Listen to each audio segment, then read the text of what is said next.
get the hell on with it. This historic holler finally comes late in 1958 from an otherwise cool scientist administrator, Dr. T. Keith Glennon. It sums up perfectly our determination to overcome the humiliating Russian lead in the space race. But it's taken a year of effort to pull ourselves together enough to reach the point of hollering. First, we had to get the facts. That process started late in 1957 in both houses of Congress. I do not believe the facts will invite our people either to a siesta or to a hysteria. The senior senator from Texas, Mr. Lyndon Baines Johnson, chaired a Senate Preparedness Investigating Subcommittee. I believe the facts will inspire Americans to the greatest effort in American history.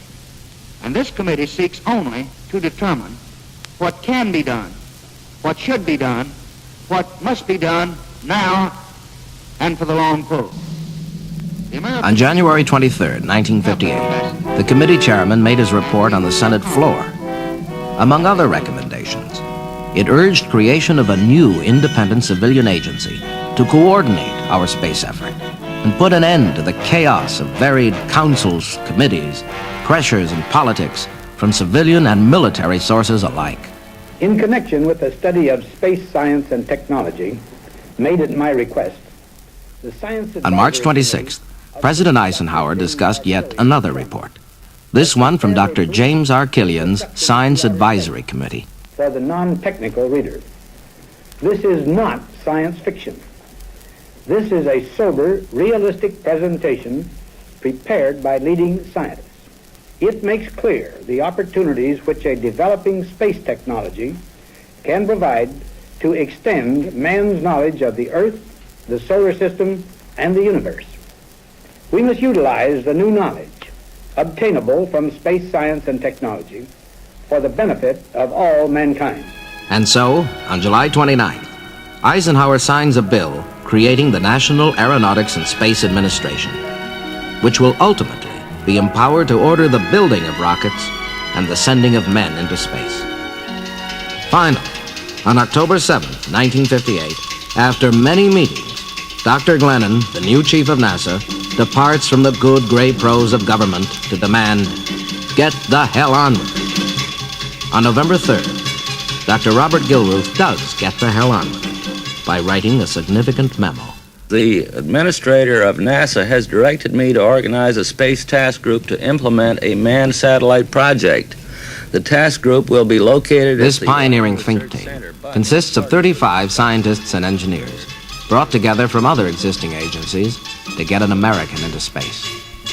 At once, they tackle the two fundamental problems: machine rate the man and man rate the machine.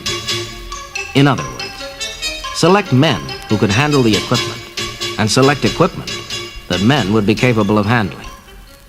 What are the requirements? It was to place a manned 2-ton payload safely into a suborbital trajectory of at least 5 minutes weightlessness and at least 100 nautical mile altitude. These requirements and the schedule narrowed the choice to available military launch vehicles. This is Werner von Braun's assistant on the Redstone, Joachim Kuttner, who has led 4 lives in one: Doctor of Law, PhD in physics, PhD in meteorology, German Air Force test pilot. Agency in Huntsville.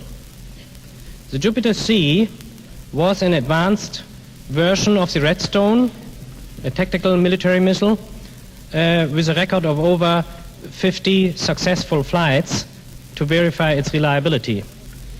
Further adaptation was necessary for use. Ultimately, more than 800 changes will be required to make the Redstone capable of carrying a man. And the capsule in which he would travel? To tell that story, John Yardley, chief project engineer for Mercury at McDonnell Aircraft. We at McDonnell were convinced early in 1958 that the United States would want to orbit a man as quickly as possible. Our group of 40 engineers had been studying the problems and had about gelled our preferred configuration when we received a request for proposal from the newly formed NASA group at Langley Field. We spent a frantic month of 20-hour days and 7-day weeks preparing our proposal. It was a tremendous thrill to all of our team when we received the news on January 12, 1959, that we had been selected to build the United States' first manned spacecraft. It will take 85 man-years to create that capsule and 5,000 hours to test it. Compatriotas, es posible. On New Year's Day of 1959, Fidel Castro comes out of the hills of the Sierra Maestre to take power in Cuba in the guise of a democratic liberal, and within a week is asking for the death of his political opponents. Though Washington cannot yet sense it, there is already in the making the attempted invasion of Cuba that will be known as the Bay of Pigs fiasco and the missile crisis with the Soviet Union. A more immediate headache comes the next day from the Russians' Munich 1 launch of a satellite, gently called Mechta, meaning daydream. Meant to orbit the moon, it takes a wrong turn and winds up circling the sun instead, as the first man-made planet, and the first to achieve the speed necessary to escape the Earth's gravity. Meanwhile, what is our think team doing about their second major problem? Finding the role for the man to play. For that story, here is Dr. Robert Vos, psychologist, then a young Navy lieutenant. Was he a man in a can, a high-level chimpanzee that was going along as a biological experiment, or would he really have important things to do? It had even been suggested that we might seal him all up without any opening door at all, and he would use a can opener to get out. Well, during that period, things evolved somewhat away from the guinea pig, more towards the concept that the man would be a very important backup to the whole flight procedure, that much of the success of the flight would depend on the man backing up the automatic systems in the Mercury capsule. As this concept became... To recruit candidates, a civil service job description is prepared. In guarded language, it calls for the services of 40 scientific specialists. But the White House suddenly junks the civil service flyer before it goes out. It would be an embarrassing public admission that we were so far behind the Russians as to have not yet started training even one astronaut. Instead, the White House decides on another likely source of future astronauts: military test pilots, who have at least 1,500 hours of flight time. Also, to fit the tight squeeze of the capsule, they must be under 6 feet in height and under 40 years of age, so as to ensure enough continuing stamina in the years ahead. Personnel records of Air Force, Navy, and Marine test pilots are run through card selectors. All this while, Von Braun and his Army team have been told to push ahead their work on the most powerful booster conceivable. Ultimately, it will be known to the world as the Saturn V. Although nobody is yet talking officially about a flight to the moon, it's the Saturn V that will send us there. The card selectors have coughed up the names of 508 test pilots who meet the first requirements. The 508 are at work at air bases, out at sea with the fleet, or at desk jobs. Unknown to them, a second-line evaluation is being made the world over through talks with their commanding officers. The Pentagon, working in a hush-hush atmosphere of top secrecy and maximum security, sifts the number of prospects down to 110, who will be called to Washington in 3 separate batches for personal interviews and testing. And for all the Pentagon's extreme precautions, well, as Dr. Vos tells the story, I'd had to make the arrangement to get our Navy records, and we got both the personnel records and the medical records on these individuals, and Bill Augerson and Stan White were looking at the medical records while the rest of us were looking at flight records and so on. And so there was a large cart which had all the records on them from the Navy, and we had that in this room, which was all locked up in the Pentagon. But we went out to lunch one day, and I came back to find all of the records on this cart, and the cart missing. And I was appalled, of course, because to lose these records is to lose the people. Those were the prime record that exists in personnel, and if those records are gone, these people just vanish from the earth. And so I went running around the corridors frantically and luckily came across the cart, which apparently the cleaning woman had pushed out into the hall to get out of the way. If the cart had been lost, with it would have gone 7 of the astronauts who ultimately flew projects Mercury, Gemini, and Apollo. Luck plays its part in another way in selecting who will go on to space and fame. The happenstance of being in the right place at the right time. After testing and interviewing 69 of the initial 110 prospects, Washington decides it has a sufficient pool to work with and cancels the calls of all the rest. The chosen 69 are sifted down to 32 for final testing and elimination of all but 7. The rest go back to the files. On what basis were the original 7 chosen? Frankly, but let's hear it from Dr. Bill Douglas, then an Air Force medical major, gentle, soft-spoken, and warm-hearted, who would become the family doctor to the astronauts. We really didn't know what we were doing. We honestly didn't. There were no standards. Nobody had ever put a man in space before. If you want a pilot, we say he must have 20/20 vision to start training. Well, we didn't know whether astronauts needed 20/20 vision or even better than 20/20 vision.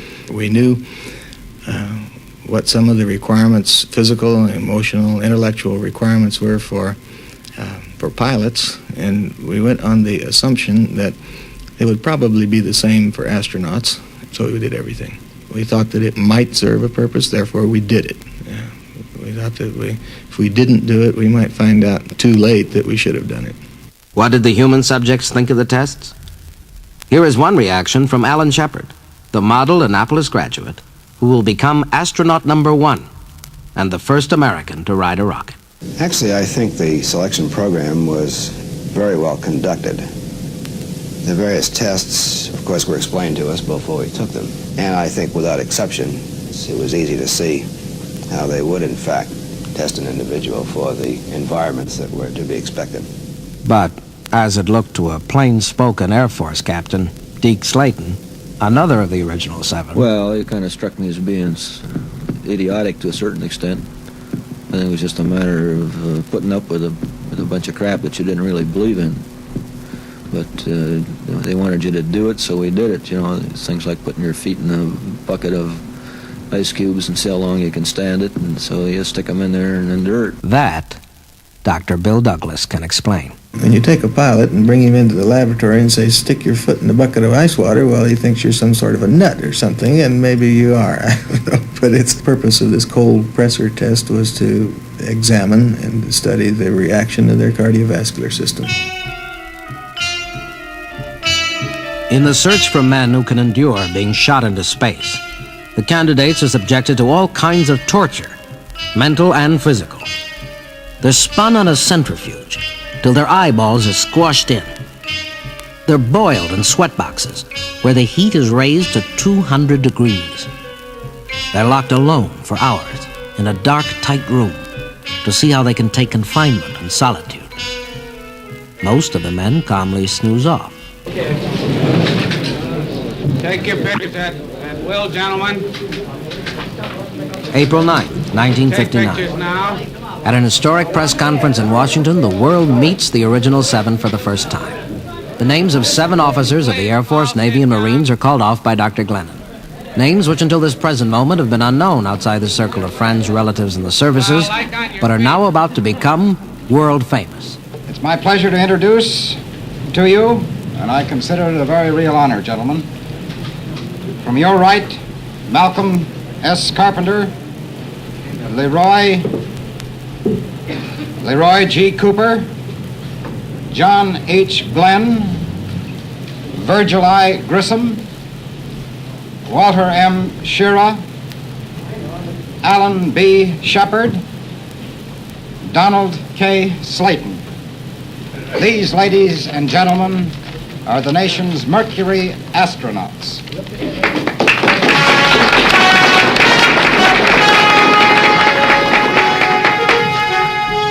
Questions from the press come fast and furious. And when a woman reporter asks which test was the toughest, Glenn, a smiling Marine, tells the lady, That's a real tough one, and it's rather difficult to pick one because if you figure how many openings there are on the human body and how far you can go in any one of them. You gave it away. Now you answer which one would be the toughest for you. Here in their first public appearance is the group profile of the 7 new astronauts present. They stand between 5'7" and 5'10" and a half. They weigh between 150 and 180 pounds. Their ages run from 32 to 37. All come from small towns or small cities. All are married and have children. All are gifted with the special nerves, stamina, and lightning responses of seasoned test pilots. A charmed public convinces itself that each of the original 7 stands at least 6 feet tall and represents a Superman. In fact, they're only average in height, and they've been chosen not because they're Supermen, but because they possess the best obtainable combination of an immense range of skills and attributes. 2 years and 21 days from now, the first of them will ride a rocket into the upper atmosphere. Until then, they will undergo a course of the most rigorous training that will transform some of the world's best test pilots into a new kind of man, the astronaut.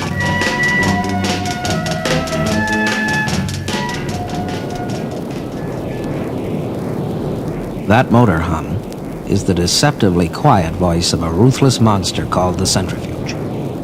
It resembles that fun ride of the amusement parks called the whip. The victim sits in a gondola at the end of a long arm and is whirled about at increasing speeds. The effect, aside from such minor matter as dizziness and nausea, is to increase the body weight of the passenger from 1 g, meaning what he weighs at normal Earth gravity, to many times over as the centrifuge speeds up. The astronauts had a mild experience with it during their testing period. Now they're really given the works.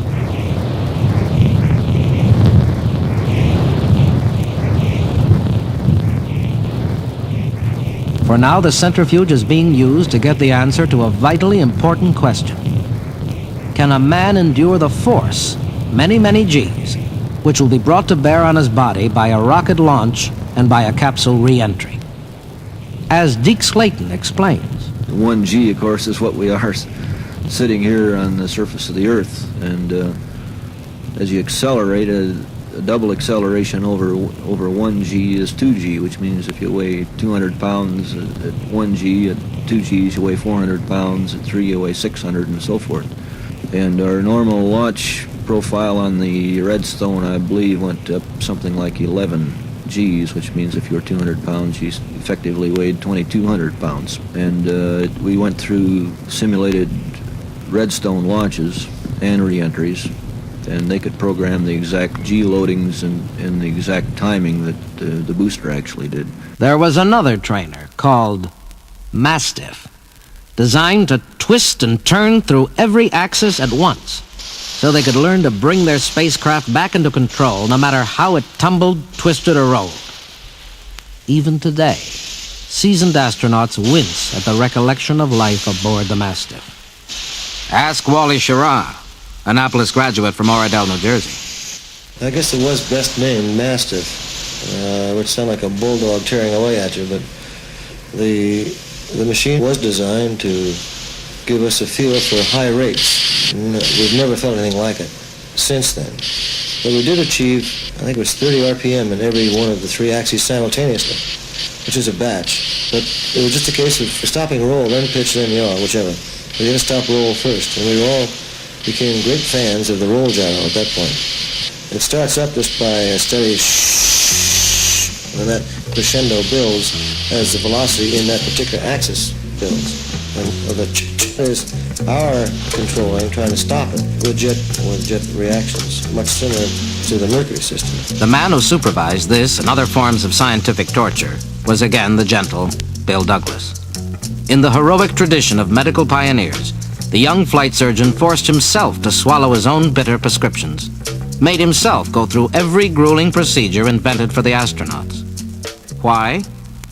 In his own words, I wanted to know what my patients, what they were experiencing. Well, if an astronaut steps off the centrifuge and describes his experiences. All the words in the world can't really tell me what he felt, but if I had gone through the same experience on the centrifuge, I would know. He wouldn't have to tell me. They did these things many, many times. I did them once or twice. I learned very, very early, don't compete with them.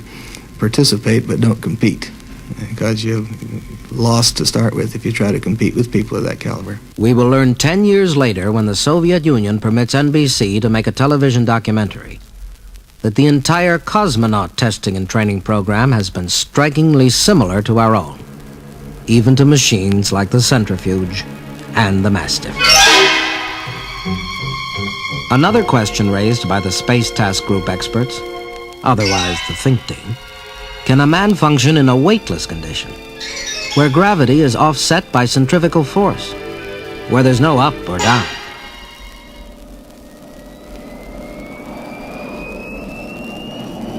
How the astronauts train for this is explained by Scott Carpenter, champ Colorado high school dancer, college dropout, jalopy racer, expert acrobat, star diver, and former all-around cut-up, who mended his ways to become one of that precise disciplined breed called astronauts. We trained in weightlessness actually 3 ways.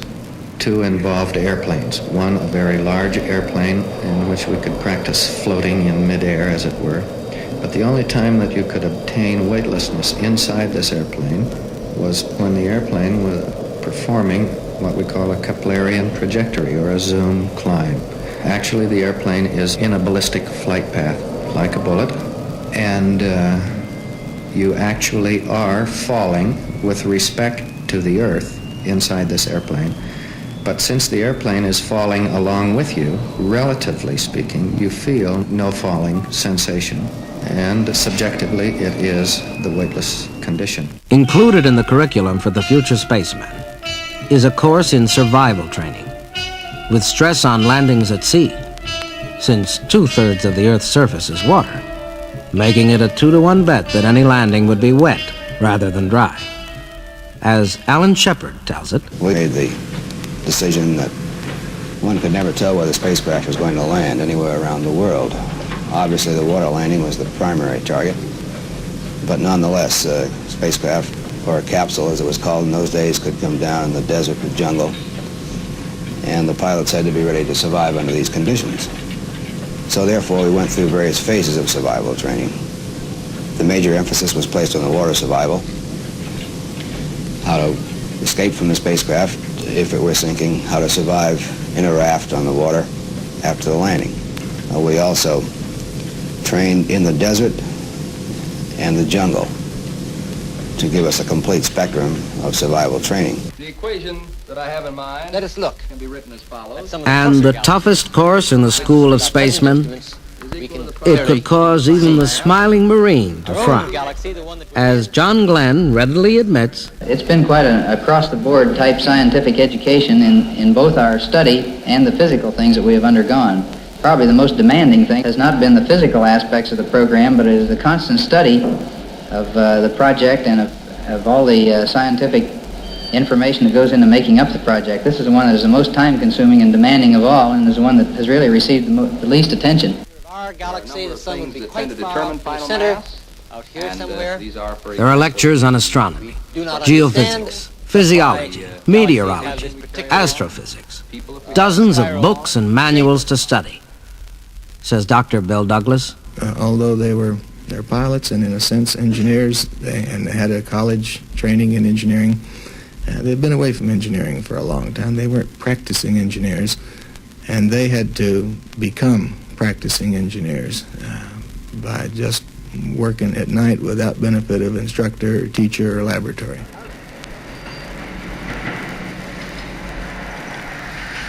As if the astronauts aren't busy enough, each is assigned some element of equipment to watch over: the capsule, the boosters, the spacesuit, the radio system, survival kit. And each visits the factories to inspect production and make personal contacts with the technicians.